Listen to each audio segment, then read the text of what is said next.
The founding father of the Ottoman Empire is Usman. As we used to call Salahuddin al-Ayyubi, the English used to call him what? Saladin. So Usman is what they turned to Ottoman Empire. The heir to the throne of the Austro-Hungarian was killed, was assassinated. Duke Fernandez was also assassinated, and just because of that, that was what led to the Great War that we call the World War I. It was when the World War II happened by Adolf Hitler. That was when they now named the previous war as World War I. But initially it was called what? Great War. With almost 7 million of battalions of army they participated in. So from that, it led to the decimation of this Austro-Hungarian that now split into like 6 countries. Gradually, the war extended to Ottoman. The Ottoman Empire is the Islamic Republic, which has the Caliphate after the Abbasid. It now goes to the Ottomani. We have our ruling class in the Islamic circle from the Ottoman Empire. Gradually, the Zionists, and what do we mean by Zionism? The Zionism is just a movement, a nationalist movement that emerged in the 19th century by just one person.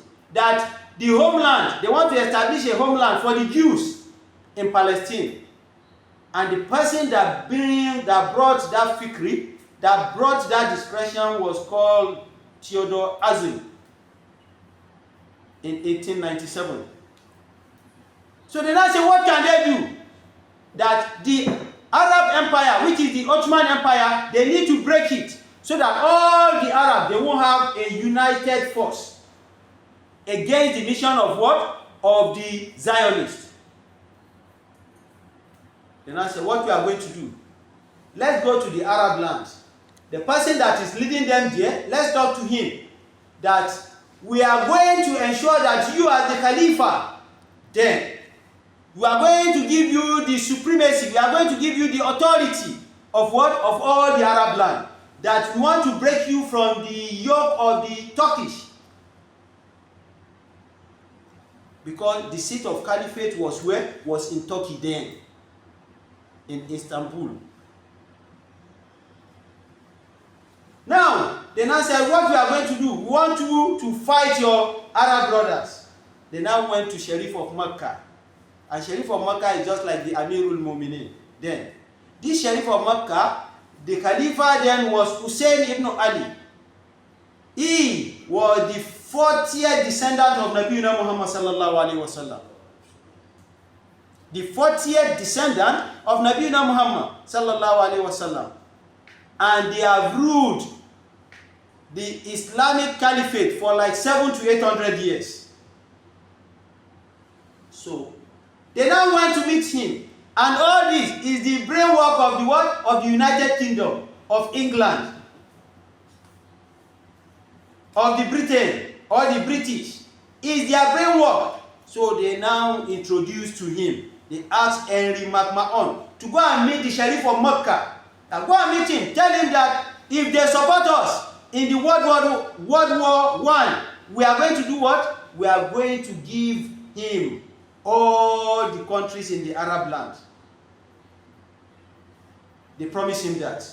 But unfortunately, the Sharif of Mecca didn't think and didn't refer back to the experience of the previous leaders, how they lived and how they succeeded and how they failed.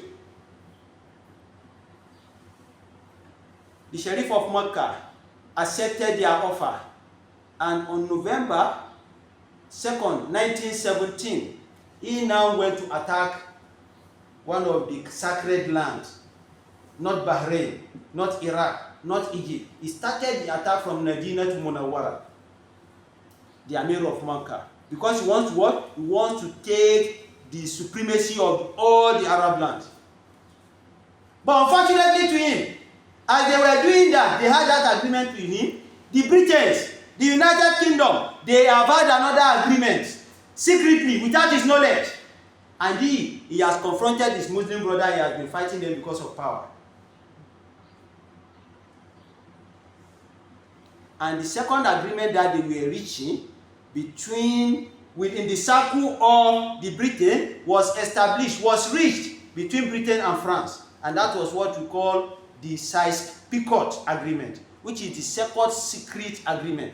The Britain, they established 3 different secret agreements on the issue of this Palestinian land, which are in public domain. So this led to the agreement that they held. The Sykes is a diplomat of the Britain. The Picot is also a diplomat of the France. They now wrote an agreement together that we are going to take over the Arab land. The only place they are going to live that is going to be a neutral zone is Palestine. That nobody is going to touch Palestine. That was the agreement. In what? In the Sykes-Picot, the second agreement. After that of whom? After that of Sheriff of Mecca. When they were doing this, another secret agreement was being written, making the third agreement. And that was the one we call Balfour Declaration. 1915, 1916, 1917. These were all the 3 secret agreements. And what was in the secret agreement of that Balfour Declaration? That we are to establish a homeland, not a nation, not a country, a homeland for the Jews in Palestine. That was it. So the problem of what we are facing today in Palestine originated from where? From the Britain. Because all these 3 agreements, they were the one that originated it. Now, this Balfour Declaration, who is Balfour? Lord Balfour. He used to be a foreign secretary. He used to be a prime minister. Well, after being a prime minister, he became a minister. After being a minister, he now became a foreign secretary in 1917. When he became a foreign secretary, the initiator of the Zionism, which is Theodore Herzl, he died. So somebody that succeeded him was called U.N'S Weizmann. The U.N'S Weizmann, he left Switzerland because there was a confederation of the Jews, global confederation of the Jews in Switzerland, that they pronounced that we want a state for the who? For the Jews. It's not all the Jews that are Zionists. We have a particular group of Zionists that is just heresy. We have some that are just secular. That up to today, they are Orthodox Jews, that they have the principle of the old Jews. They call them Matura Kata. They are old Jews, like old Catholic members, that they believe that what these present Jews are doing, these Zionists are doing, Allah subhanahu wa ta'ala did not promise them. Because what they believed was that the Jews must gather together in a promised land for the return of Jesus Christ, which is going to be a messianic mission. That their Messiah will be coming back. And what is going to come back, you need to meet them where? In a promised land. These Orthodox Jews, they are still existing in the U.S. today. They didn't believe that. That if God is going to give them gift, if God is going to promise them a land, it won't be a kind of land that blood will be being split on the ground. That any promised land that God is going to give them is going to be a natural land, that it won't be a land that they are going to forcefully what? Take over. So after Theodore Herzl, the founding father of Zionism, died, U.N'S Weizmann now left. He now came to Britain. On getting to Britain, he used to be a chemist. And he used to produce a substance that had been being used to produce bomb, acetone. So from there, he had that knowledge. He came to the UK. He became a professor of chemistry.